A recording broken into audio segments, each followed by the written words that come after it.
Me chamou Beleza. a atenção um post que eu vi no Instagram com uma mulher muito bonita, de alto astral, dançando, mas tomando soro.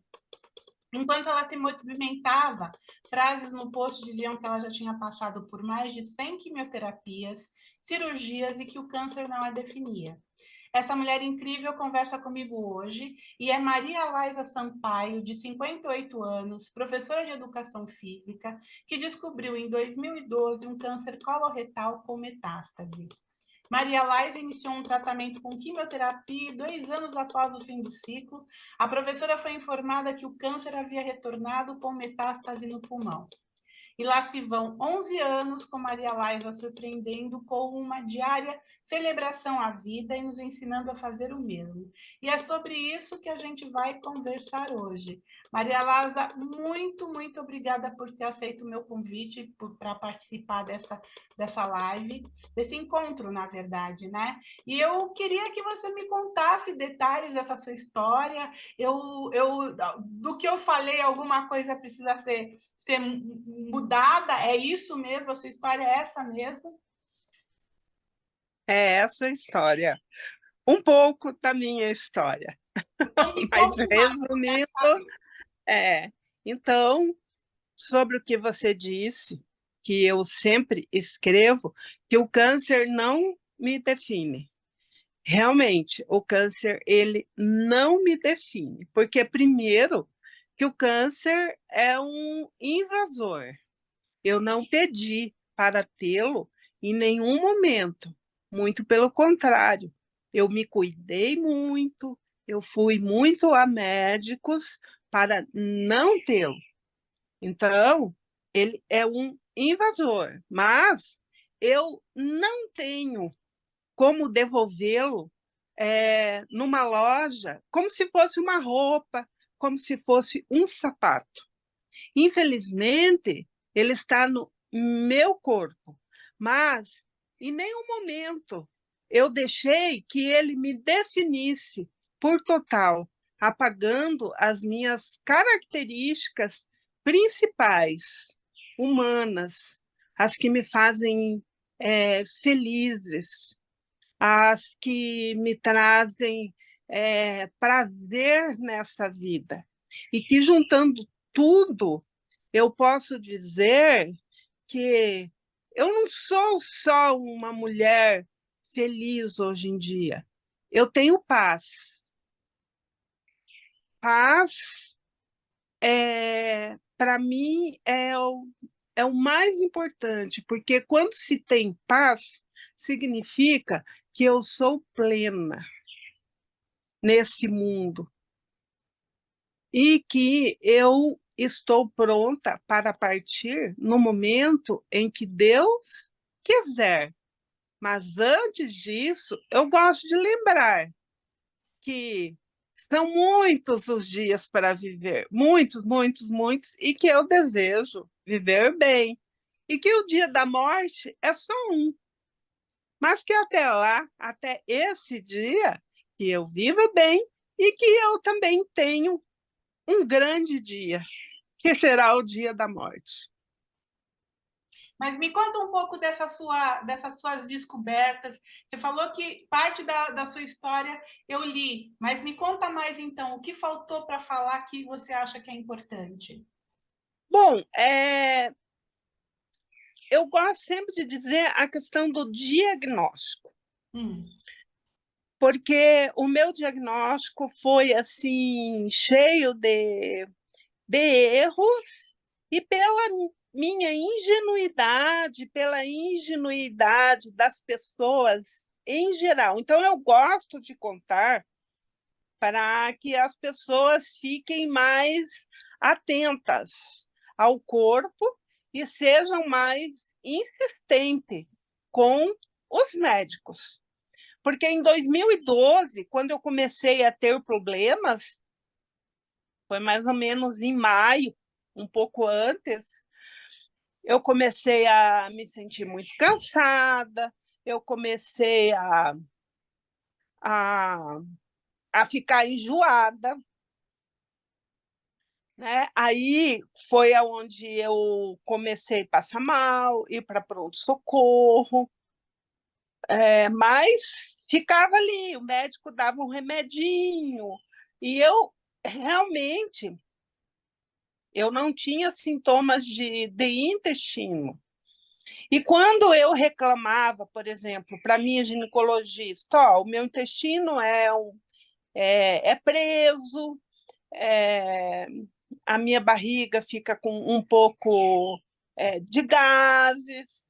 Então, a minha médica dizia: não, mas é, você é uma pessoa que pratica atividade física, você não tem câncer na família, você se alimenta bem e você não está dentro da faixa etária para fazer uma colonoscopia, que na época era 50 anos, né? Agora baixou para 45.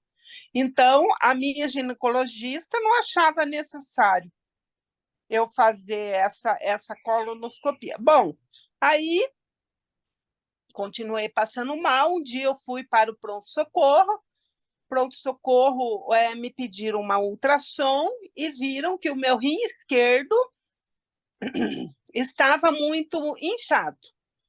Aí o médico me falou o seguinte: olha, você tem que procurar um especialista hoje, porque senão você vai perder esse rim. Tem que ser muito rápido. Então, eu procurei o especialista de rim, que agora me fugiu o nome. Rapidamente, eu gostaria de dar ênfase também que eu tenho um plano de saúde bom, que nunca, que assim, cobre exames, tudo que fosse preciso, médico pedir, o plano pagaria. Aí eu fui para esse médico dos rins e ele começou a me tratar ali. Tratou de pedras nos rins, como o ureter estava com um linfonodo em cima, então ele me tratou, ele colocou catéter para abrir esse ureter, tudo lado esquerdo, tá? Fiz o tratamento, tal, mas eu não melhorei, eu continuava tendo um gosto ruim na boca, tendo enjoo. Daí ele me falou: olha, minha parte aqui tá certo, você volta daqui 3 meses para eu ver essa questão desse linfonodo, porque esse linfonodo aí, no caso, ele disse, tinha que abrir para fazer uma biópsia e tal. E aí pensei, não, vou na ginecologista de novo, porque eu sinto enjoo e não é normal. O ginecologista me pediu o exame de gravidez. Eu tinha lá 46 anos, mas como não passava enjoo, ela me pediu. Tá, não estava grávida. Aí eu falei, bom, então vou no médico de estômago. Né? Aí fui no médico. O médico me pediu endoscopia, mas não me pediu colonoscopia. Nenhum desses médicos que eu perambulei me pediu uma colonoscopia. Bem, eu passou os 3 meses, eu voltei naquele médico, já era setembro, final de setembro, que a minha filha já tinha casado, meu filho já tinha se formado. Eu lembro que quando acabou o casamento da minha filha, meu Deus, eu não conseguia nem andar, de muita dor no corpo. Fui, eu ainda comentei com uma amiga, poxa, mas ai, eu falei, eu tô tão cansada, já fui tanto em médico que eu não tenho nem vontade de ir mais, né? Aí minha amiga falou: não, amiga, vai, volta lá para ver o que o médico vai falar. Falei, vou. Aí fui, quando eu entrei na sala dele, ele me falou: ai, eu tô desconfiado de uma coisa. Então você vai fazer um PET-CT. Tudo bem, vamos fazer. Aí ele ainda falou, mas o plano não vai pagar porque você ainda não tem diagnóstico, tal. Eu falei, não, doutor, questão de saúde, a gente vai lá, parcela, e eu, poxa, eu estava preocupada, né? Tantos meses me sentindo tão mal, não Quantos passava. meses? Foi desde maio, né? Junho, julho, agosto, setembro. Foi desde abril, porque desde o meu aniversário eu já. Então foram muitos meses, e assim, claro que a Uns gente cinco, não seis pensa. meses? 7 meses. Acho que deu até, porque desde 7 meses. Foi assim, eu não pensava em câncer, mas pensava que tinha alguma coisa errada comigo, não podia ser normal, né? Aquele mal-estar, a boca daquele jeito, enjoada, poxa, né? E eu fui a médicos, eu fui. Aí fez o PET, viu que esses linfonodos tinham atividades metabólicas, né? Quando tem atividade metabólica, aí ele me pediu colonoscopia. Aí eu descobri o câncer, já estava em nível 4, né? Já era tipo 4, porque tinha os linfonodos que tinham, né? Então já estava ali espalhado. Então, não foi falta de ir em médico. Eu fui em muitos. Tinha plano de saúde, tal. Mas, enfim, aí esse médico mesmo já me passou para um oncologista, né? Que, assim, por uma ingenuidade também, como é indicado, a gente geralmente acha que é o melhor, né?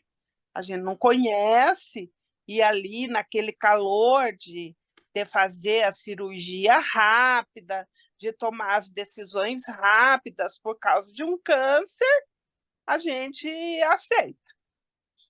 Foi realmente muito rápido, assim, acho que dentro de uma semana eu estava fazendo a cirurgia. Foi uma cirurgia muito boa. Aí o médico disse que eu ia ter que fazer umas quimioterapias, mas que seriam poucas coisas, tal. Ele começou dizendo sempre do pouquinho para depois dizer a verdade. Eu me senti assim enganada, porque acho que um diagnóstico é um diagnóstico. Vai ter que fazer 12 quimioterapias? Vai ter que fazer as 12. É dessa forma que pode acontecer? Pode não acontecer? Eu sou uma paciente e eu tenho o direito de saber sobre a minha condição, que eu não precise ir pesquisar e é, procurar alguma pessoa para me ensinar. O médico que está cuidando, ele tem que me deixar a par. Bem, comecei o tratamento, tal, tive muita dificuldade com quimioterapia no início, muito, muito. É, mas um dia, meu marido conversando com esse mesmo médico no início, o meu marido perguntou para ele, é, assim, e quanto tempo que acha que ela tem de vida? Ele falou, não, os prognósticos são bons, fez a cirurgia, mais 5 anos, se não voltar, né?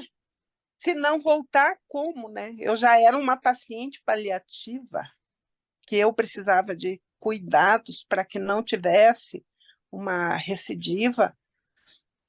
Tá, aí terminei a quimioterapia, tudo bem, agora vai ficar sem medicação e fazendo o controle.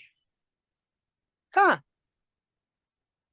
em nenhum momento eu disse que eu era vencedora, que eu tinha vencido, até porque desde aquela época eu já achava que seria assim uma luta injusta, lutar contra o câncer.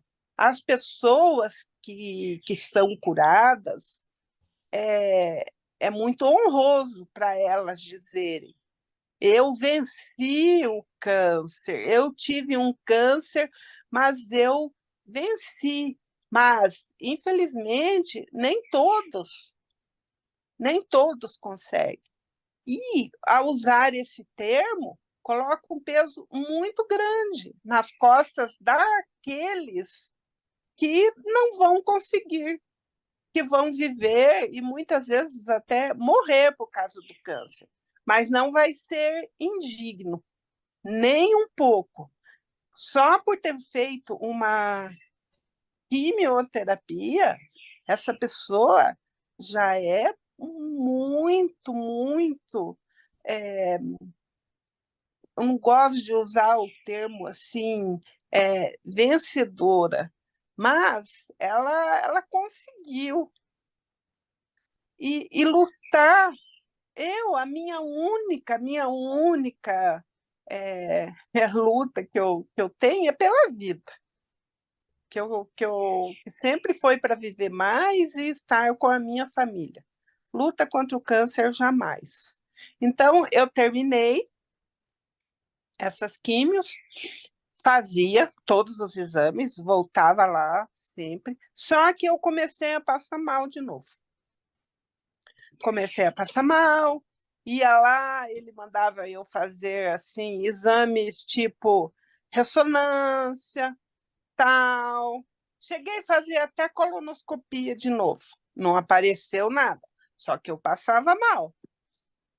Eu ia trabalhar. Nossa, teve um dia que eu sou professora de educação física. Teve um dia que eu deitei, eu dando aula, assim, eu deitei na arquibancada no ginásio de esporte de tanta dor abdominal que eu tinha, né? Aí eu fui, ele pedia todos os exames, menos o PET-CT, o que não seria problema. Eu cheguei a pedir para ele. Ele falou que não tinha necessidade. O que não teria problema, porque o meu plano, ele pagaria. Eu já tinha o diagnóstico de câncer, eu já tinha feito outros, não pedia. Teve um dia que eu liguei desesperada, porque tinha uma ginecologista que era oncologista. Eu falei, doutora, por favor, me atenda, porque eu estou tendo muita dor. Aí ela me disse, para trocar de oncologista não é assim tão fácil. Eu não tenho como pedir exame e tal, e assim, praticamente, não me acolheu, sabe? Tá, fui lá, falei, eu estava tomando Tramal nessa época, mas não achava. Um dia ele falou para o meu marido assim: a sua esposa é a melhor paciente de saúde que eu tenho, é a que tem mais saúde. E, inclusive, ela tem saúde melhor do que a minha. Falou para o meu marido. Quer dizer, ela está reclamando não sei do que, tá? Na época eu tinha uma viagem, era uma viagem dos sonhos, assim, que eu ia para Grécia, e eu falei, doutor, ele falou, não, leva o Tramal e vai tomando. Eu falei, meu Deus, mas se esse médico está falando que eu posso viajar, que eu não tenho nada, chegou em São Paulo, assim, eu já passei mal, enjoada. Eu lembro que eu sentei, era com as amigas essa viagem, eu comi uma salada, mas do jeito que eu levantei, eu fui lá no banheiro e vomitei. E pensei, mas eu acho que eu não vou contar para minhas amigas que elas vão ficar preocupadas. Pensei em voltar também para Curitiba. Pensei, falei, será que eu volto? Não. Falei, não, quer saber? Eu vou, já que o médico está falando, sei lá, né? Fui. Fiz a viagem tomando Tramal, 4 por dia. Quando eu cheguei, no outro dia, eu fui para o hospital, uma cirurgia de emergência. Quando já abriu o meu abdômen, ele já viu que tinha câncer ali, aí tirou os tumores que apareceu, foi para a biópsia e constatou que era uma recidiva e, inclusive, tinha no pulmão agora. Então, é, a minha história eu corri muito atrás de mim mesma, da minha saúde, de tudo, mas infelizmente eu considero uma fatalidade.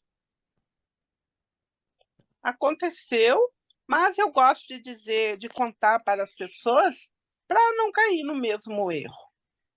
E o erro é não ser insistente com os médicos. O erro é ser insistente, mas mudar de médico. Entendi. Trocar de médico. Não ter uma opinião só. Né? Uhum. Nossa, porque se não for insistente, como, né? Além de, Pode falar. além de ser insistente, eu tinha um plano de saúde, tal. A única coisa que eu poderia ter feito ali, que eu, na verdade, eu fui atrás de uma outra médica, né? Como ela exigiu documentação, tudo, e estava perto de eu viajar, né? Eu acho que eu não fui. Eu deveria ter sido mais insistente e, assim, mais ainda, e ter mudado de médico. Eu falo que as pessoas, hoje em dia, têm que ter 2 diagnósticos, de 2 médicos. Entendi. Eu imagino que Mas eu imagino que a sua família tenha sido importante, um importante apoio para você, né? Você tem um casamento de 40 anos, eu vi um post seu sobre os 40, na verdade são 42 anos de relacionamento com seu marido, né? Me fala um pouco da importância desse apoio para você. assim, então, só deixa eu concluir. Ah, perdão. Aí, quando aconteceu isso, eu mudei de médico. Aí eu fui para uma médica diferente, muito humana e muito competente, que não olhava só exames, né? Que olhava para mim de uma maneira geral, inteira. Então, todo momento, minha família é sempre junto comigo, né? Eu tenho o meu marido, que é mais de 40 anos, eu tenho 3 filhos também, que são casados, encaminhados, porque eu me casei muito jovem, eu me casei com 17 anos. Então, Hum, a primeira filha com 18 e o último filho eu tive com 25. hum, Então, nessa época dessa doença, que eu tinha 46, 47 anos, apesar de ser ali muito jovem, eu estava com o filho se formando, minha filha casou até com bem mais idade que eu, mas casando, e assim, é, eu e meu marido estávamos em épocas já de chegar à aposentadoria, né? De realizar sonhos. Não que nós tenhamos deixado para viver tudo depois. Nós, de acordo com o que a gente podia, nós sempre assim vivemos bem, sempre curtimos estar muito com a família, fazíamos nossas pequenas viagens. E meus filhos sempre foram muito unidos. E nesse momento aí da recidiva, foi assim um momento mais forte, porque recidiva, metástase, aí a gente se confronta com a morte, literalmente. Porque até então parecia que a morte estava lá longe da gente, né? Que não ia chegar muito rápido, ou se obedecesse às leis, né? De Deus, às leis da natureza, né? Do mais velho, tal. Bem, a família se aconchegou muito, os meus filhos, meu marido, eu tenho meus pais também. Eu, com essa recidiva, pensei em não fazer mais quimioterapia, porque para mim era muito penoso, muito difícil, era muito sofrido. Mas, é, como eu tinha mudado de médica, a médica era muito humana, nós conversamos muito, e é claro, né? quando a gente olha em olhos de filhos, a gente quer viver mais. A gente quer estar junto pelo máximo de tempo possível, né? Então, quando eu pensei, quando eu olhei para eles, e principalmente quando eu fiquei sabendo que eu ia ser avó, eu liguei na hora para minha médica. Eu falei, não, eu vou fazer sim. E daí E eu comecei, né? Comecei assim, fazendo quimioterapia, com muita dificuldade, internada no hospital, depois com home care em casa. Aí eu fui descobrindo terapias para me ajudar com esses maus da quimioterapia. Eu acho que aí começou a ressignificação verdadeira da minha vida, porque eu percebi que com essa vida com câncer não podia ser igual a outra que eu tinha. As minhas condições físicas, minhas condições psicológicas estavam mudadas e eu precisava de outros atendimentos, outras assistências, outras formas que me desse apoio para o que eu estava passando. E foi também nessa época que eu comecei a desconfiar que eu era uma paciente paliativa. era a minha próxima pergunta. Muito tem se falado de paciente paliativo, cuidados paliativos, e eu acho que as pessoas não sabem direito do que se trata, e eu acho que o conceito também tem mudado. Como é que você vê isso? O que é ser paliativa, como você sempre fala? As pessoas fazem muita confusão porque elas acham que cuidados paliativos é apenas para o final de vida. Cuidados paliativos em final de vida se chama cuidados paliativos exclusivos. Ela vai fazer só os cuidados paliativos. Cuidados paliativos, no meu caso, é para me dar qualidade de vida. Ele acompanha o tratamento, não só em relação ao câncer, mas junto com qualquer doença crônica que não tenha cura. Os cuidados vão encaminhar junto e vai garantir uma qualidade de vida, principalmente, né, para que a gente não tenha dor, para que a gente possa viver realmente, né? Então eu comecei a desconfiar, eu comecei a ver ali na internet, tinha um canal que eu seguia das paliativas, Uhum. e eu falei, poxa, essas meninas aí são paliativas. Aí comecei a ler, eu falei, não, mas a minha condição é igual delas. Elas têm câncer e têm metástases, fazem tratamentos. Aí eu falei, eu vou perguntar para minha médica. Fui lá, falei, doutora, é o seguinte, eu sou paliativa ou não? Porque eu não vejo escrito em lugar nenhum, em nenhuma documentação que você pede de exame, e nem aqui na clínica. Aí ela me disse, ela falou, não, você é uma paciente paliativa, porque você não tem cura. Eu falei, mas então, por que, que você não me falou? E aqui na clínica também não. Ela falou, não, a gente não costuma falar, porque cuidados paliativos geralmente remete a fim de vida, e as pessoas ficam muito assustadas, e a situação até piora, por elas não saberem do que significa. Aí eu disse para ela, mas então por que não dizer o que significa para todo mundo? Não...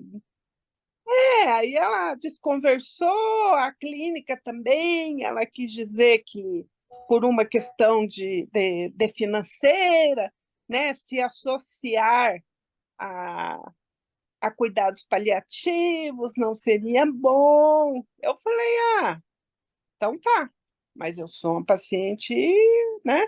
E comecei a procurar. Com isso, essas meninas do Paliativas, que era a Ana Michele Soares, abriu um grupo no Facebook chamado Casa Paliativa, junto com a doutora Ana Cláudia Quintana Arantes. E eu passei a frequentar esse grupo, mais ou menos 2018, já isso. E nesse grupo, a doutora e a Ana Mi sabiam das nossas necessidades. Nós passamos a ter aulas, por exemplo, sobre dor, clube do livro, a troca de experiências com pessoas que tinham o mesmo tipo de câncer que eu.